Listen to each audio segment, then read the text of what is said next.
To the Spiritual Living Center. Yeah, you can put your hands together. Yes, we're here. We love being here and just welcoming you, and I feel welcomed by you, by the presence. My name is Penelope Williams. I'm your Creative Arts Director, and we have some music. We're going to sing to some tracks right now. Yeah, whenever you're ready. Put your hands together with me. Sing along. In the morning when I get out of bed, I claim a blessing. I claim a blessing.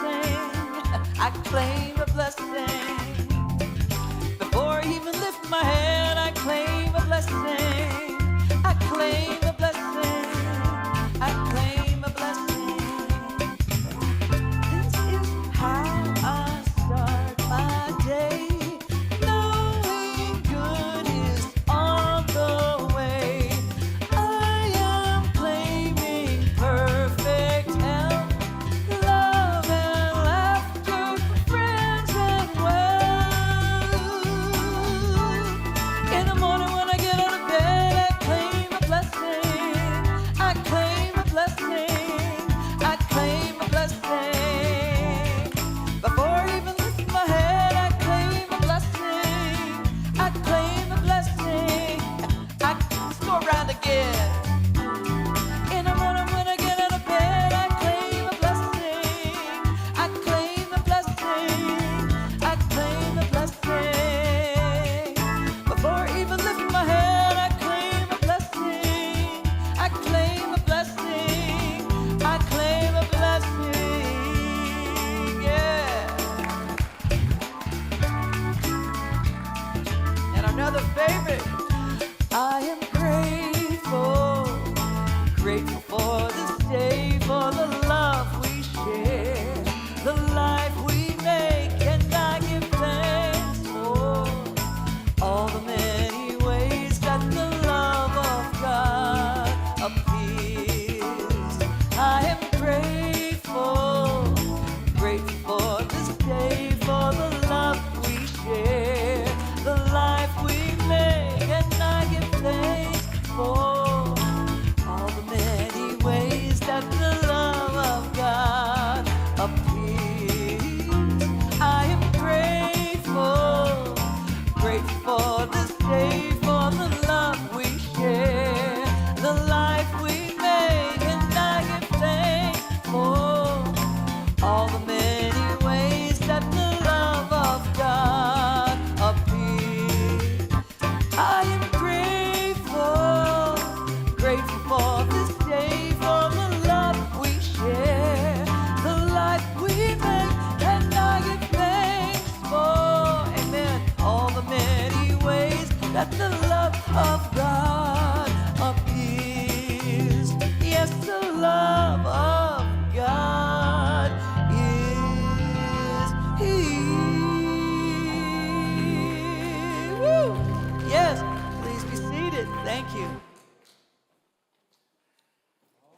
He's in there.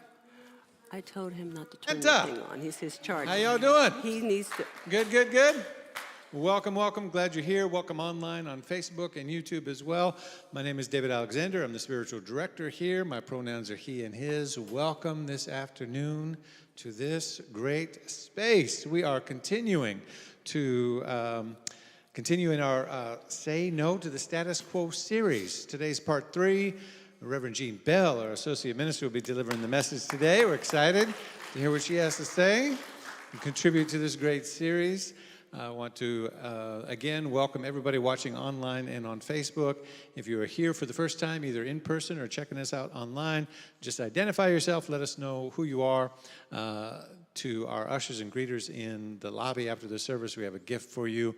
We want to get you connected with all the things that are happening here.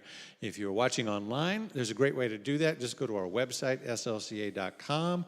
Click the I'm New button. You're going to find all kinds of information about our center, where we've come from, our history, etc., what we believe, all those good things. Let's go ahead and do our affirmation for this month, for this series, and then we'll hear the announcements of everything that's going on here today. All right, I'm going to go through it one time and then invite you to repeat it with me.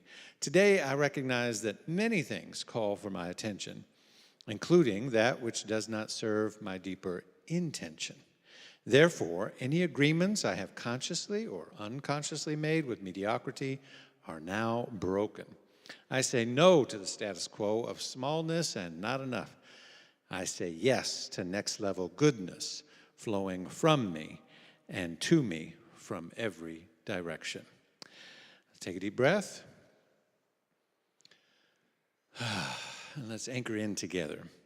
Today, I recognize that many things call for my attention, including that which does not serve my deeper intention.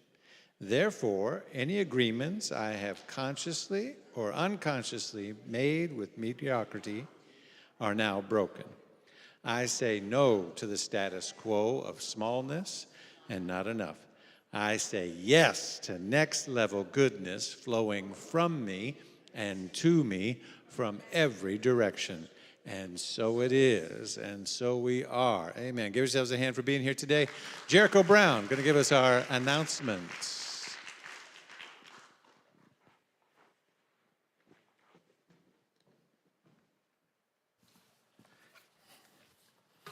I got so excited about the daily affirmation that I wasn't ready.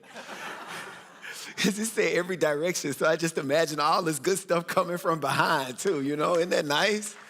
Okay. My name is Jericho Brown. My pronouns are he and him, and I serve on the creative arts team here at SLCA.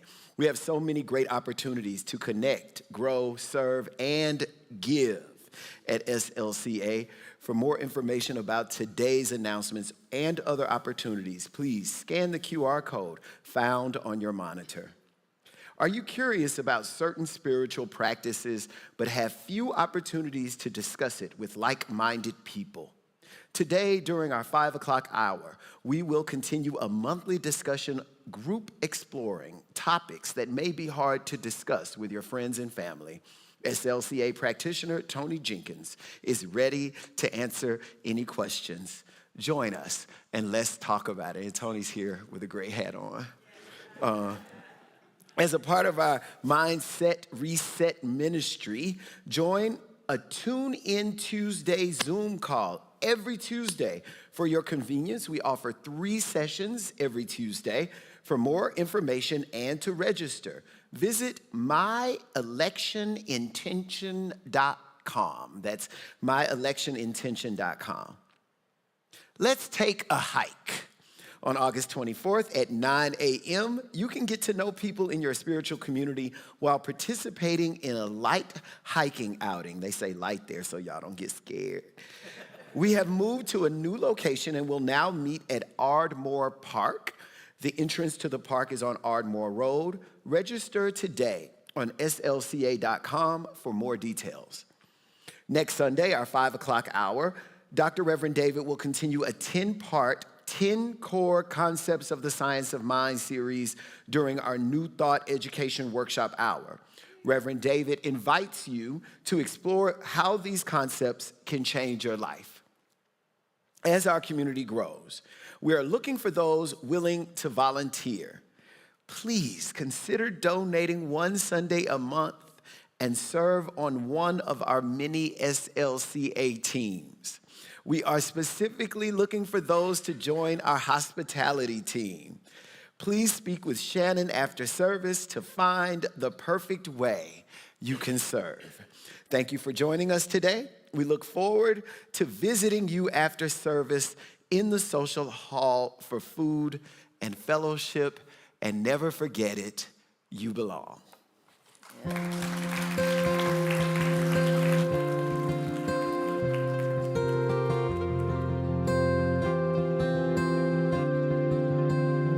Open your mind, unfold your heart, relax your senses, feel every part.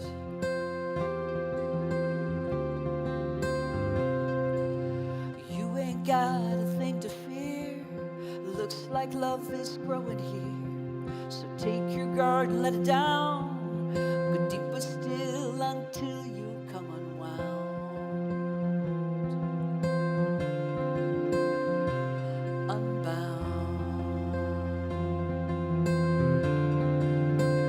Breathe every breath.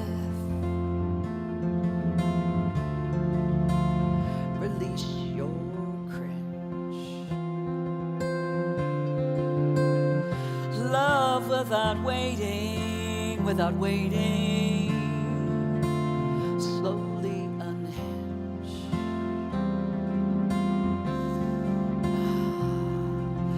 You ain't got a thing to fear. Looks like love is growing here. So take your guard and let it down. Go deeper still until you come unwound. Unbound.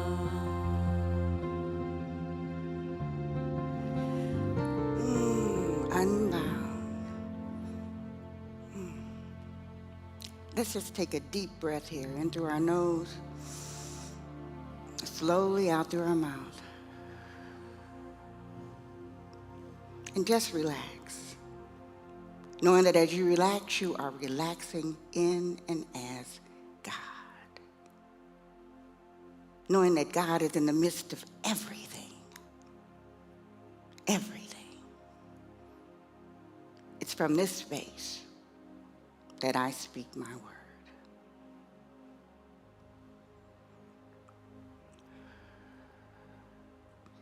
I know there's only one life. I know that life is God's life. I know that life is my life now.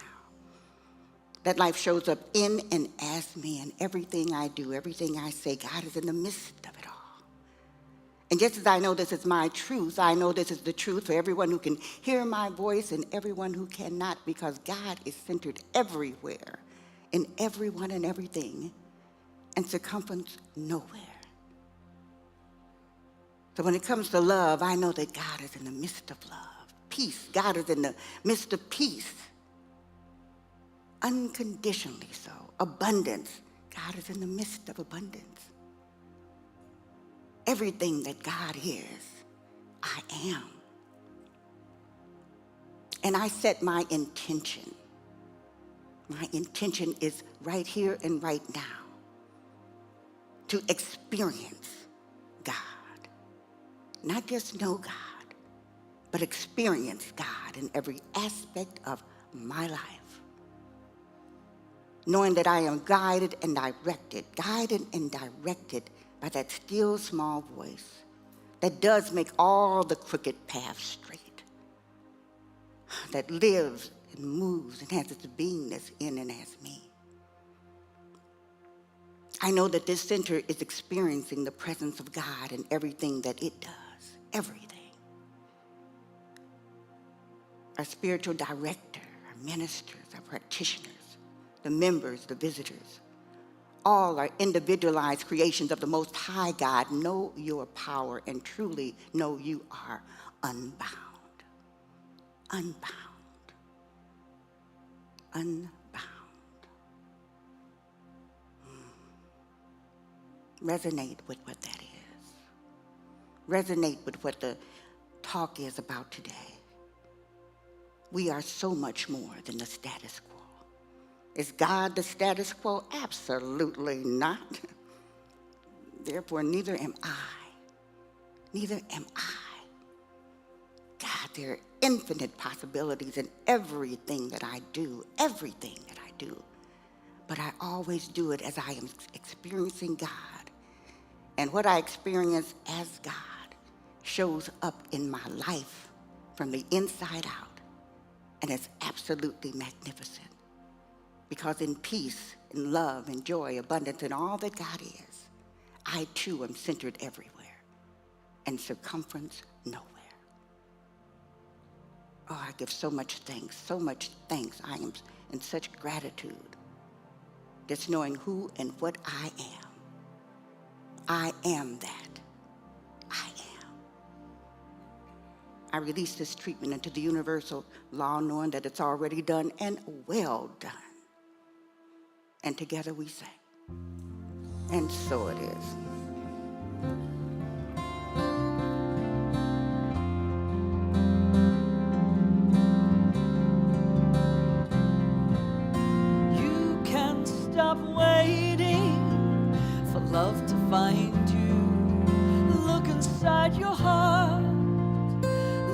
already who you are. So lift up your voice, let it be heard.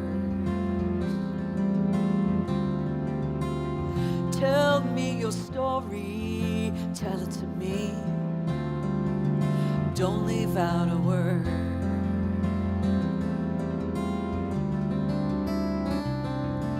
'Cause I think I have been there too, and I'm a seeker just like you. You ain't got a thing to fear. Looks like love is growing here. So take your guard and let it down. Go deeper still until you come unwound. Yeah. Unbound.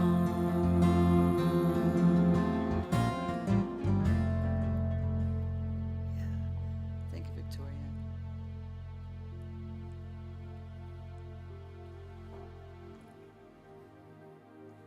All right. Yes, thank you, Victoria, for that wonderful prayer.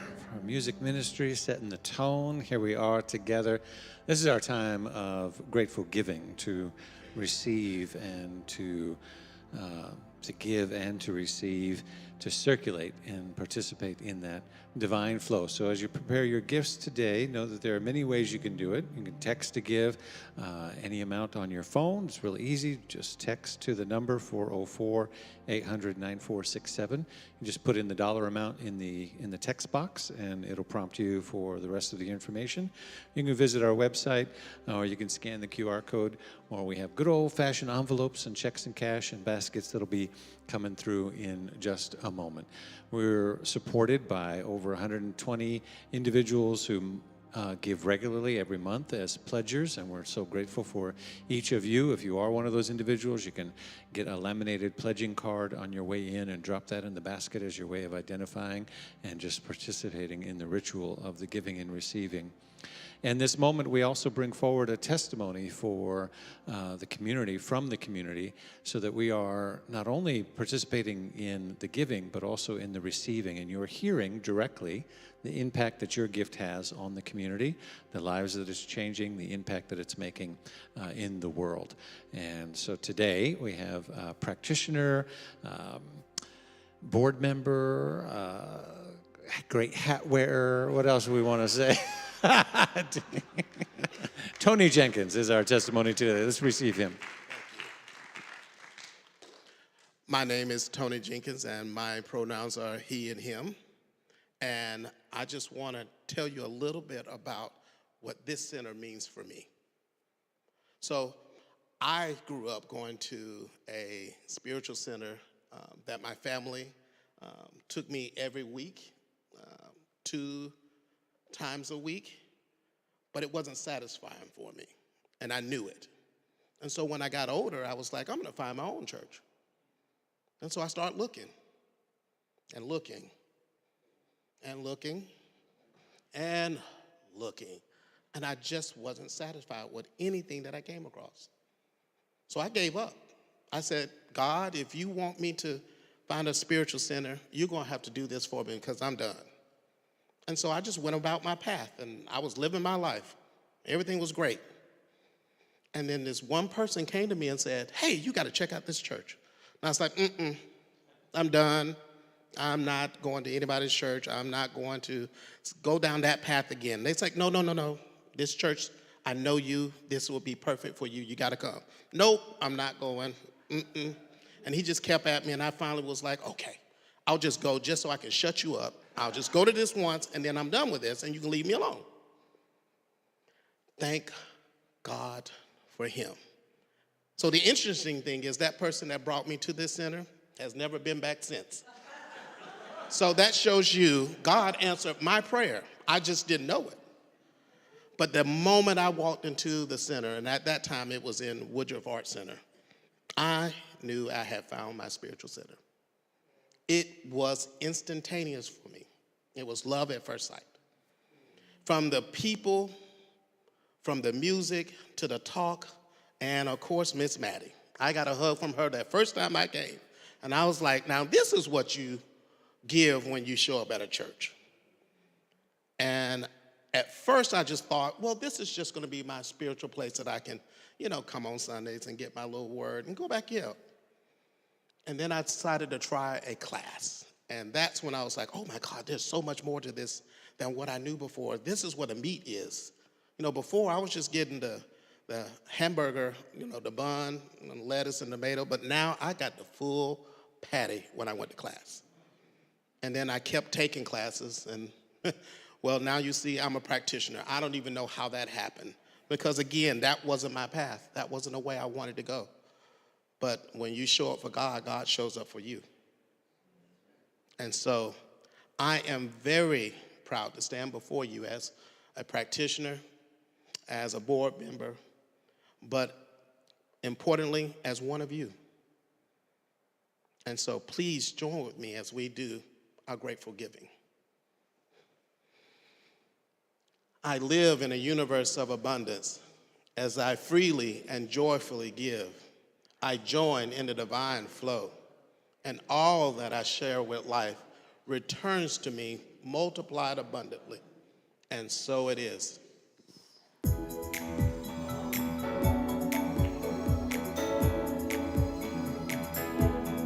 God, you are every mountain. God, you are every ocean. God, you are every canyon, every inch of earth and sky.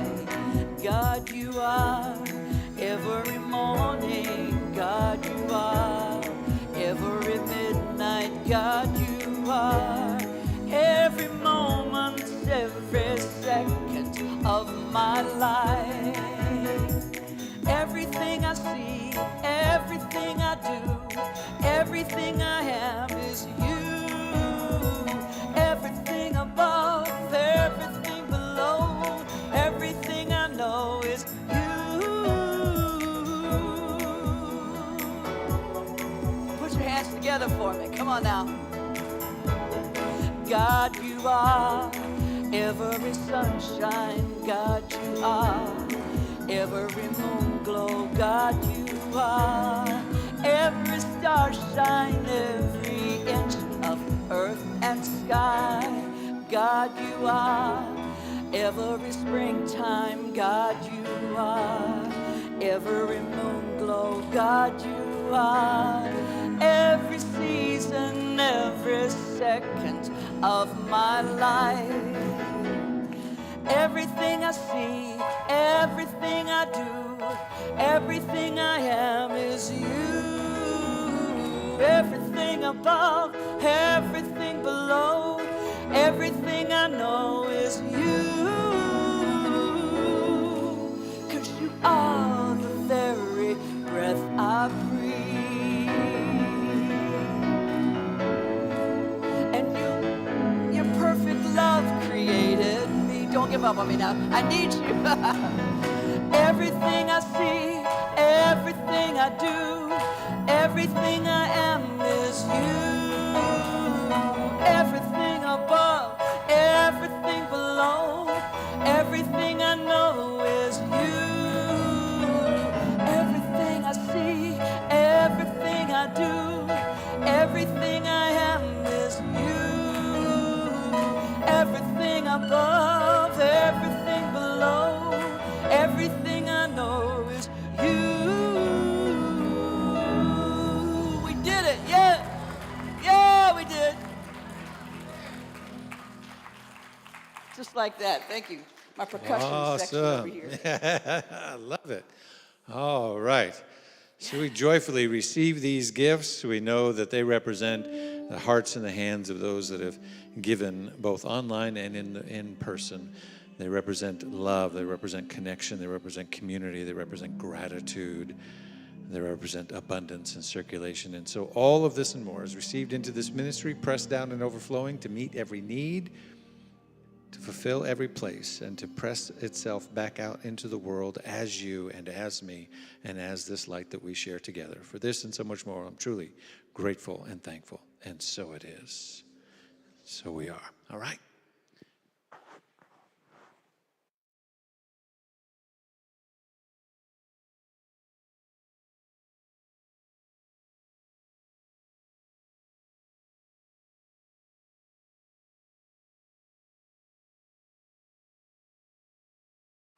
Good afternoon, everybody.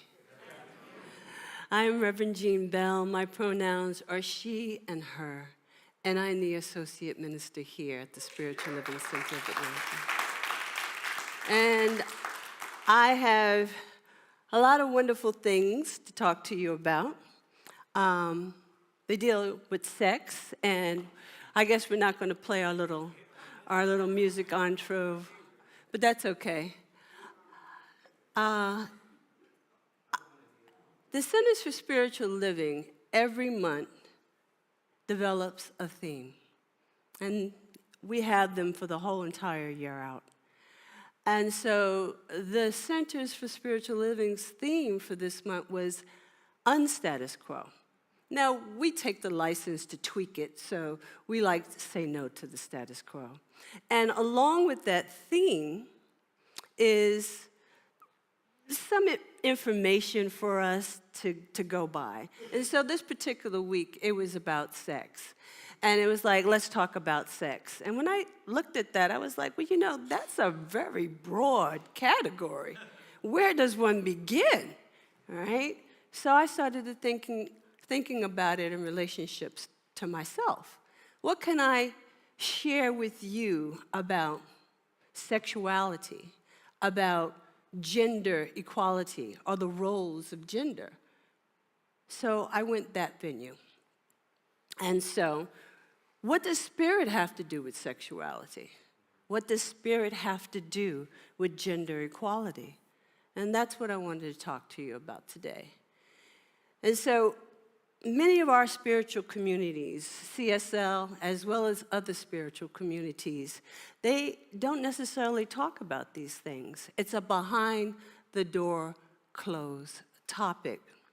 Now, our center has touched on sexuality in relationship to LGBTQIA+ rights or women's reproductive rights, but not necessarily as a standalone topic.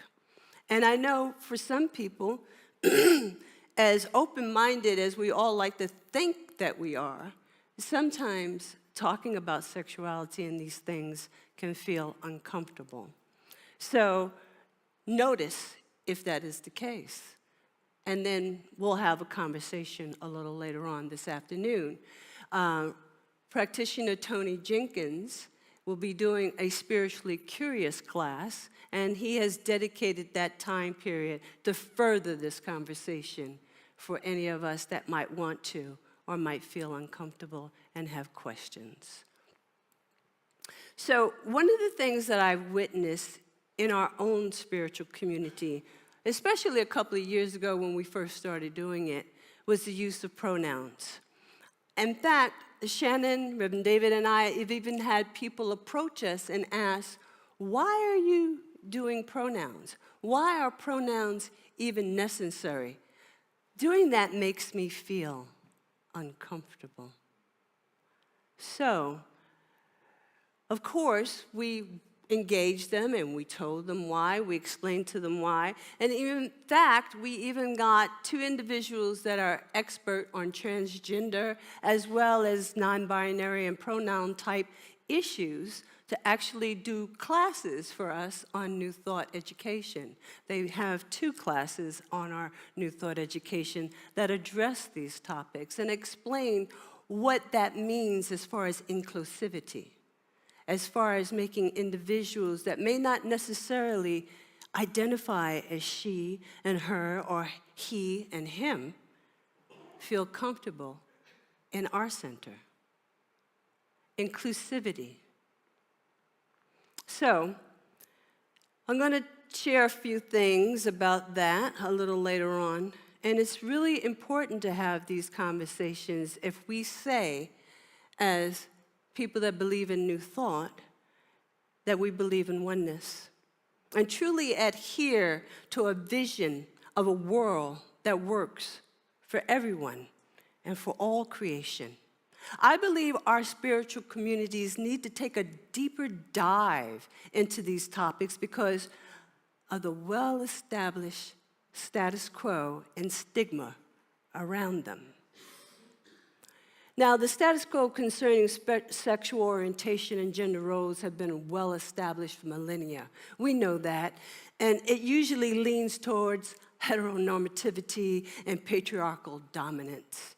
Anything other than these two parameters were and still, in some cases, considered abhorrent, deviant, sinful, and shameful. And we can see from many historical accounts that the status quo has created a legacy of shame and secrecy around the topics of sexuality, sex, and gender. And this has been carried on for far too long. Many religious traditions have specific teachings and doctrines around gender and sexuality. These teachings, we know, can vary widely. And they can promote the oppression of sexual expression, specific gender roles and orientation, how women and men should behave, what positions they can and cannot hold in the church, as well as in society. And the doctrines have often contributed to the stigma around discussing these topics openly. Now, I have personally experienced such uneasy feelings and uncomfortable situations around my own sexuality and the denial phase that I went through to keep a career choice. Many years ago, I joined the Army, went to a recruiter, and as we were driving to the intake center, he started to tell me what I would experience at the intake center. He said they're going to give you a physical examination, they're going to give you a psychological evaluation, they're going to tell you about your career choices based on your test scores. And he says you scored really high, so you should have a plethora of choices. And he said, oh, he says, I tell all my recruits this, and I know it doesn't apply to you. He says, but when they ask you if you're a homosexual or not, say no. I was 22 years old. And I asked him, I said, why would they ask that? He said, because homosexuality is illegal in the armed services. And all I could muster was, oh. You see, I didn't have Google back then. I did not have, hey, Google, tell me about all the things in the Army that I need to know. And the pamphlet that I got from the recruiting office didn't have that in the fine print. So a 22-year-old naive young person was shocked to hear that.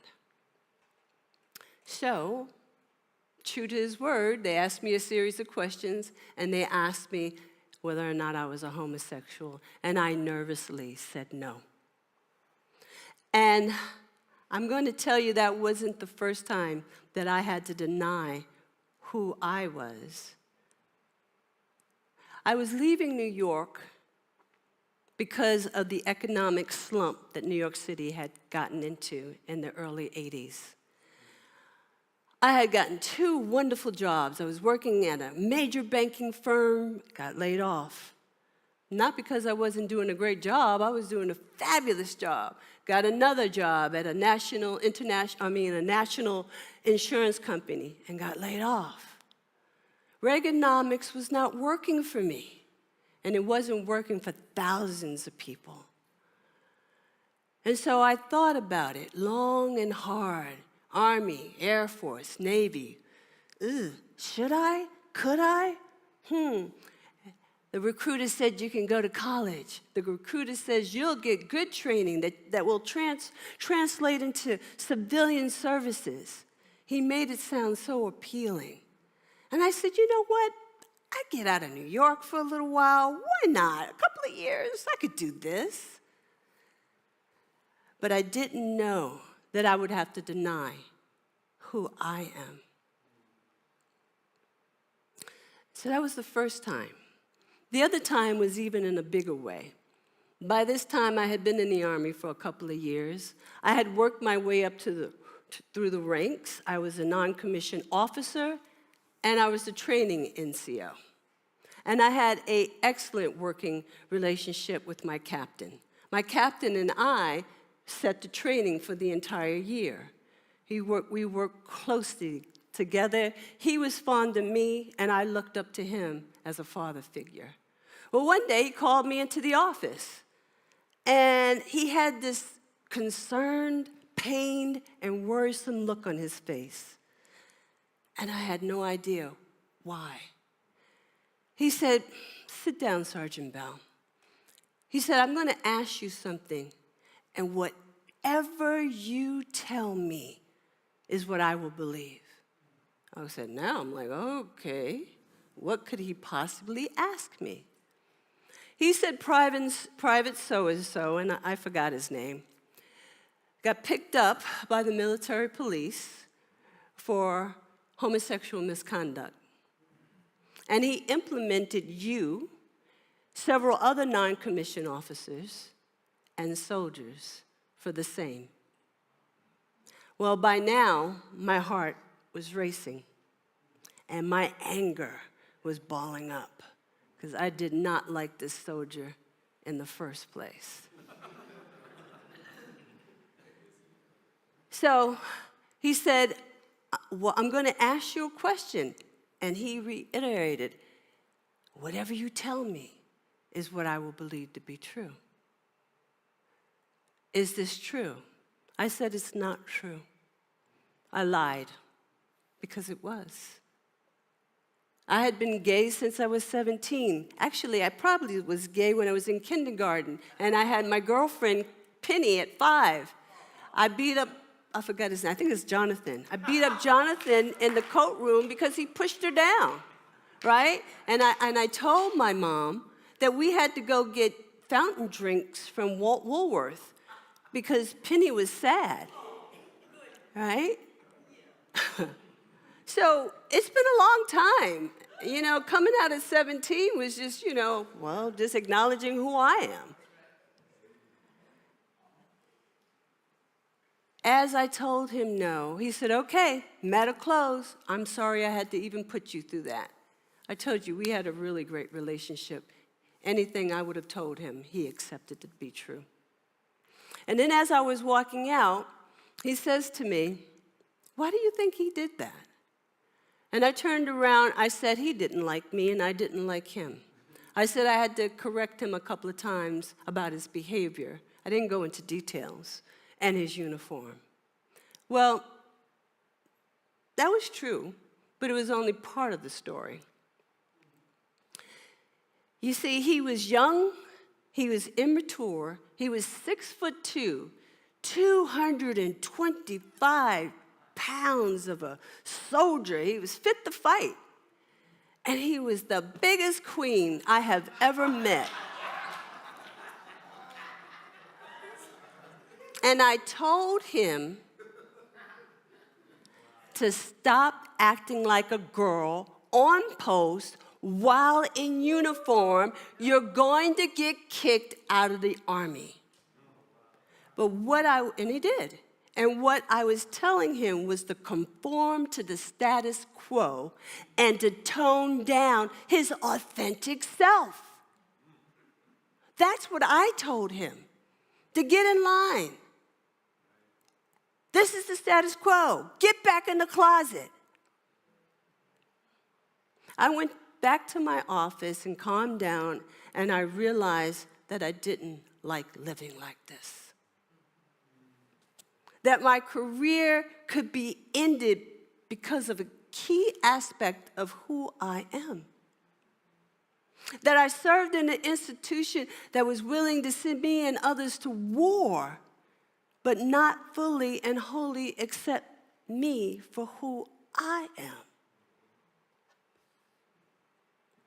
And when I finally was willing to break free and leave the Army, I felt so liberated. I moved to Europe. I was living there as a civilian, working for the federal government, and I was out and proud. Now, don't get me wrong. I was in the Army for almost 10 years. And I loved being a soldier because I was a good soldier. I was fit to fight and second to none. I loved who I was, and I was proud to serve my country. But my country, at that point in time, wasn't proud of me. Now, things have gotten better for LGBTQIA people in the Army, but they still had a hard battle for acceptance and ridding the status quo. And even when their rights to be their authentic selves were given, I'm not sure if any of you remember, there was a certain administration that sought to peel those rights back. Fortunately, that has been reversed, and people can now serve whatever alphabet they are in the Army.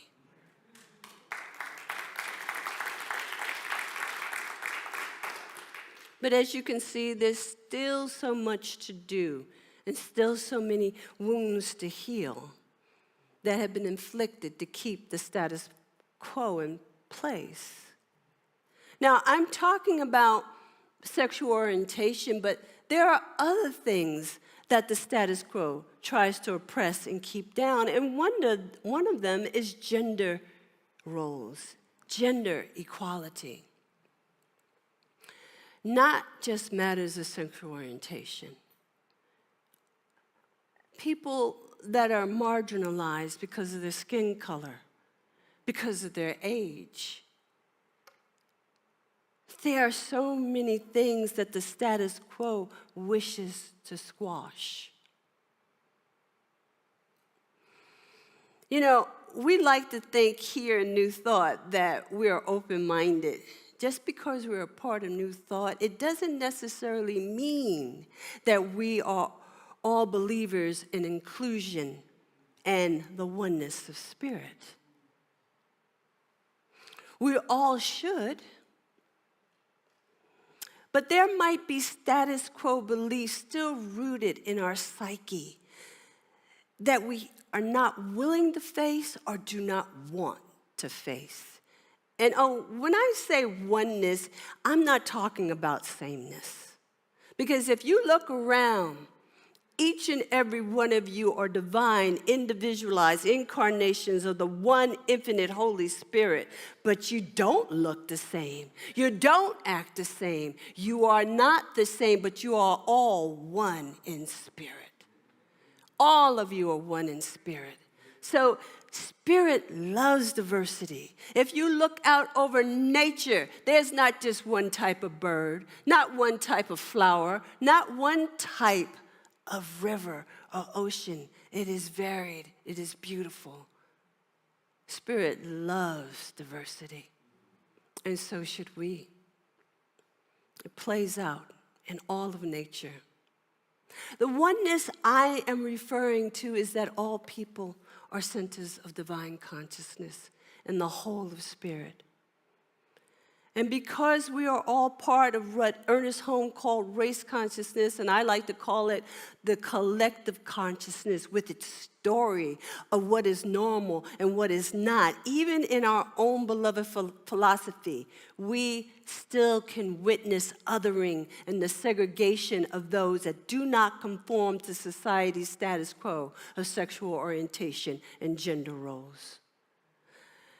Ernest Holmes said in the 1926 edition of The Science of Mind, life is androgynous. For example, it contains within itself both the masculine and feminine factors. The male and the female of creation come from the one principle.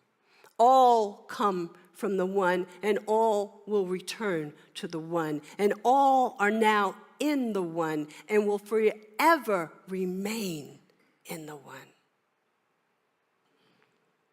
It's beautiful, and it's true if we allow ourselves to admit it.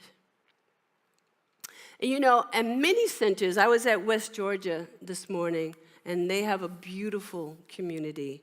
But many centers, ones here in Atlanta and across the entire nation, are talking about increasing attendance and attracting new people to this wonderful, life-changing philosophy. And what I know is that people seeking a spiritual home, especially these days, young people, they want more than anything is to feel a sense of belonging for who they are, to be accepted for their authentic selves.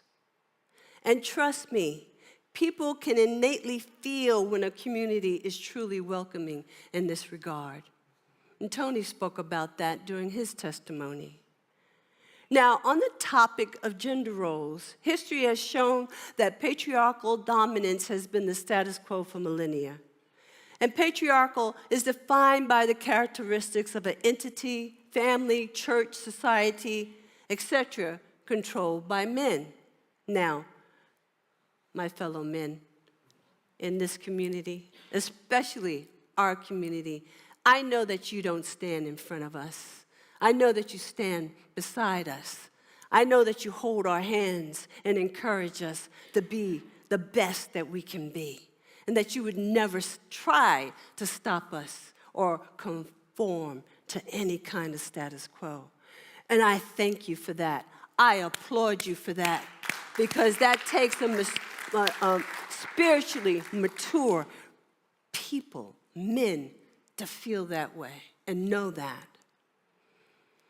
But you know that the Christian church, as well as many other religions, have taught that women are the inferior sex, that women should be silent and under the control of their husbands and fathers. Women should not hold positions of authority in the church. Well, I guess I broke that status quo. And society mirrored the views of the church because of its influence on every aspect of societal norms.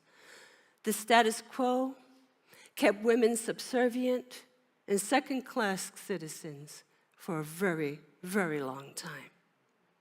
And in some religious communities, it is still going on. Reverend Dr. David Alexander wrote in his book, Freedom from Discord, feminist theology critically examines the patriarchal assumptions embedded within religious traditions and theoretical discord. It highlights how traditional interpretations of scriptures, religious practices, and hierarchical structures perpetrate the subordination and the marginalization of women. By questioning and deconstructing these patriarchal norms, feminist theology seeks to transform religious spaces into inclusive and empowering environments that honor the full humanity of all individuals. We must question the status quo of patriarchal traditions that have defined sexual orientation and gender roles. Why? Because they have been written across our very psyche, and sometimes unbeknown to ourselves, are deeply embedded, and we've got to move forward and break free. You know, it wasn't long ago that women had to demand their rights. It wasn't long ago that women couldn't even buy a house on their own or get a credit card for their own sake. It wasn't that long ago that women were scientists and engineers, and their designs and their inventions were not even recognized. They were not recognized for the things that they have done. Women had to demand and fight for the right to be considered equal, autonomous citizens and not just property. And according to my search, they started really hammering in on that in 1848. I'm sure it was way before that. But in the late 1800s and early 1900s, these women were suffragettes. They were abolitionists. And some of these very women were a part of the New Thought movement. In fact, women played a very big role in the organization of the New Thought movement during its early formative years, and they have not always been given recognition or the credit that they deserve. Reverend David talks about this, about the women's liberation movement in his book, Freedom from Discord, and how some of these women were motivated and influenced by ageless wisdom of New Thought. One of them being Emma Curtis Hopkins, known as the teacher of teacher, of a master metaphysician, a mystic, a feminist. She believed that the changing role of women at the time was an indication of their divinity, of the divine feminine awakening in the world and in them. In the Freedom for Discord, Reverend David stated by 1895, Emma Curtis Hopkins had moved to Chicago, opened up a school of divinity in 1885, and was teaching hundreds of students, primarily women. And these students spread out throughout the nation and opened their own branches, started magazines, and taught classes expressing their own interpretation of New Thought wisdom from coast to coast. And you know, Hopkins influenced major New Thought leaders. She influenced Charles and Myrtle Fillmore, the co-founders of Unity, Melinda Kramer and Nona Brooks, the co-founders of Divine Science, H. Emily Cady, a famous author, and of course, Dr. Ernest Holmes, our founder, the founder of religious science, who, by the way, was a licensed and ordained minister of divine science. And it doesn't stop there. Later on, you've heard of Reverend Johnny Cochran of Unity. She stood up to racism and segregation and founded her own church in Chicago with thousands of members and a seminary school. We've got Ruth Mosley, also of Unity. She founded the Urban Unity Seminary in Detroit that taught black minister students because of the same racism that Reverend Johnny encountered at Unity Village. And let's not forget Atlanta's very own Dr. Barbara King, who founded Hillside International Truth Center and the Barbara King School of Ministry. These women broke through the status quo, and they said they were inferior, and they said to be silent, and they said no to the status quo. They said no. They broke through because they didn't believe in the story of them being inferior. No. They broke through because the spirit in them is not bound by precedents. They broke through because they believed in the power to bring about change and the healing of thought, the power of thought, of their own minds, and how they said no and said yes to their own divinity. They were unstoppable, and they spread the good news of New Thought. And they didn't allow the belief that they were inferior as women to stop them from preaching and teaching the truth. You know, there's still resistance today. There's still so much resistance, but I know right here in our center, we are pushing back, and we are saying no to the status quo, that we are an inclusive place filled with love, filled with connection. We know what it means to say no to the status quo. Because if you look around you, you will see people of every hue, every nationality, every race, every ethnic background. We are saying no to the status quo. And I look forward to your class this afternoon, Tony, so that we can further this conversation together. And I would like the practitioners now to come forth so that we can anchor this service in prayer, knowing that we are all indeed one, and that there is power in this oneness. For truly, this is a place of connection. This is a place of oneness.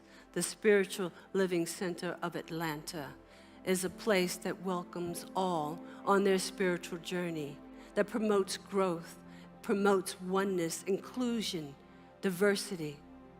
We are anchored in this, here and now and always.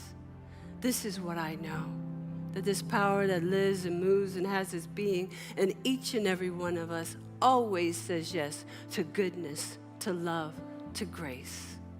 And so in that knowingness, we just open up our hearts and our minds for a better future, for a better now, here in this place. And so it is. And so it is. Thank you, everyone.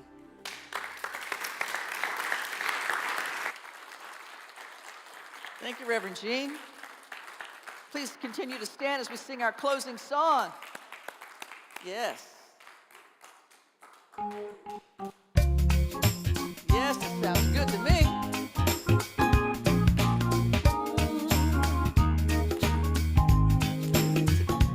We envision a world that works for everyone and for all of creation.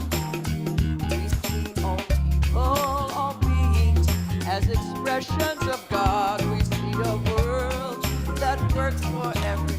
We envision a world that works for everyone and for all of creation. We see all people, all beings as expressions of God. We see a world that works for everyone. We envision a world that works for everyone and for all of creation. We see all people, all beings as expressions of God. We see a world that works for everyone. We see a world that works for everyone. Embody that, yes. We see a world that works for everyone. Everyone. Everyone. Everyone. Everyone. Everyone. Everyone. That's right, man. Woo! Can't wait to see you downstairs. We got some great food for you. Reverend David's brisket. Yeah.